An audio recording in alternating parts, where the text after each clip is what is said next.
Hi, I'm Jeannie and let's get zebra strong. Welcome to part 2 of how to prevent rib subluxations. So in part 1, we were looking at the first step, which is breathing. In order to prevent or reduce the amount of rib subluxations we're having, we have to encourage the movement in our thoracic spine through some gentle breath work, encouraging 3-dimensional breath, not just lateral breathing, 3-dimensional breath. Let the breath fill your whole body.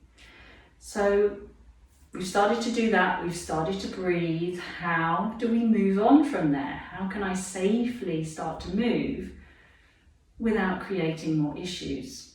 Okay, so I'm going to do 2 or 3 exercises to kind of work on this thoracic spine. Again, if any of them don't feel right to you, keep it gentle, do what feels appropriate for you right now. It may be that you need to do a little bit more work on the breathing. So I'm going to start with a cat. So if it's difficult for you to weight bear on your hands, you can put your hands on a chair, okay, you can come down onto your elbows.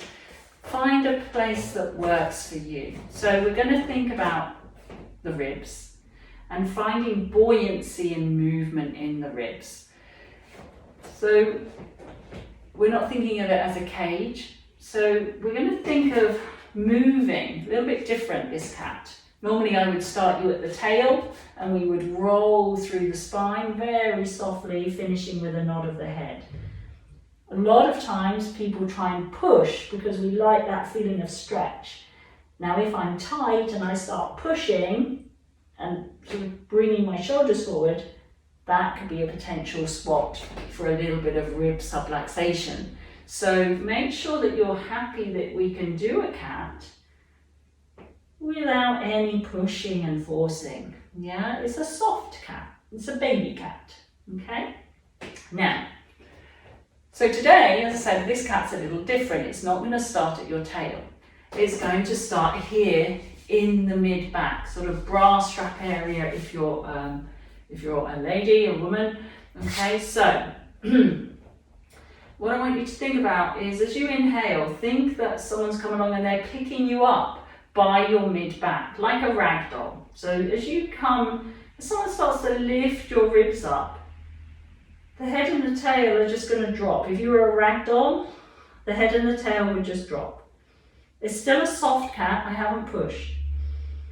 Now, this person who's holding you up lets go, and so as they let your spine go, the head and the tail come back up. Okay, so I want you to really feel the movement through the thoracic spine. The buoyancy, not the pushing, the softness to lift up and the softness to let go. So the softness, someone picks you up from your middle, the head and the tail come in the opposite direction, and the softness to let go. So that's part 1. Now come into your baby cat, your soft cat.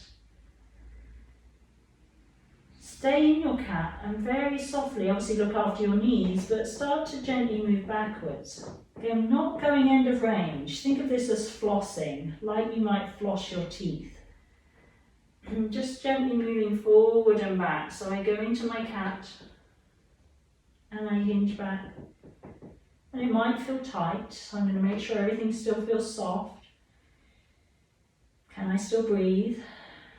Coming forward. And uncurling.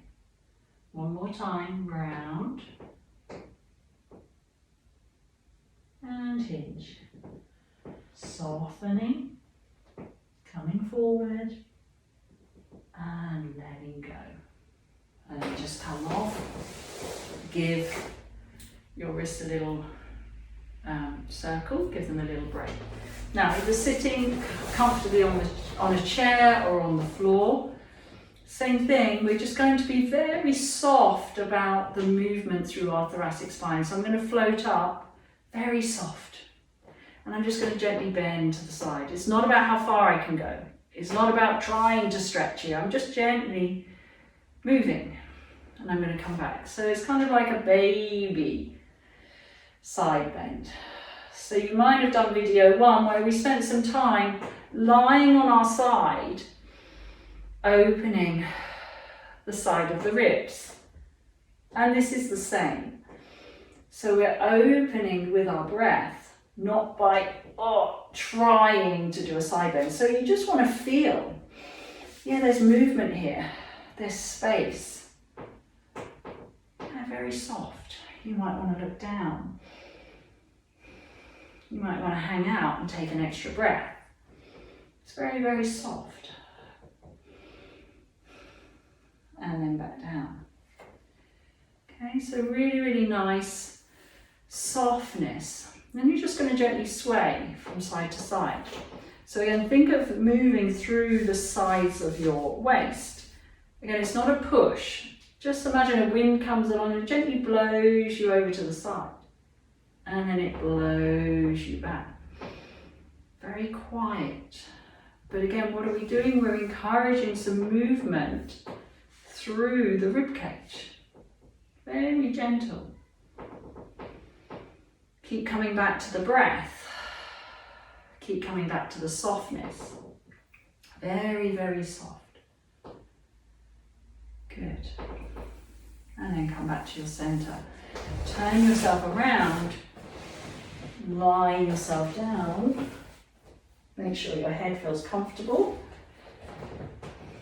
So again, you know, one of my favorite exercises is a nice simple arm roll, working on that releasing of the back. So as we settle into the ground and the shoulders feel heavy, the ribs feel really heavy as I float my arms up and they go overhead. Does my rib cage feel like a cage, or does it feel soft and heavy? Definitely not about getting to the floor. Now as I exhale and the rib cage softens, can that softness bring my arms back? Okay, so again, you are getting length through the side body, through the front and the back of the ribs. But you're gently softening and encouraging movement rather than forcing. Feel the softness and then bring it back. And just float the arms, soft elbows all the way back down. Just take a moment, let the ribs settle and soften. Very good. So hopefully that gave you some ideas on how to start to gently move this area without putting force through it, so that the movement becomes very elastic, rather than sort of getting stuck and then the only option it has is to pull on that rib. Okay, because the more elastic we can build, the more we can have more range with control, and then hopefully less likelihood of having a subluxation. Yeah, so it's a bit like having an elastic band. We want an elastic band that we can pull and it retracts, pull and retract, pull and retract. You don't want an elastic band that you pull and pull and pull so much that it snaps. And the snapping is obviously the rib popping out. Okay, we don't want that. It has to be able to ping back. Has to. For healthy tissue, it has to be able to ping back.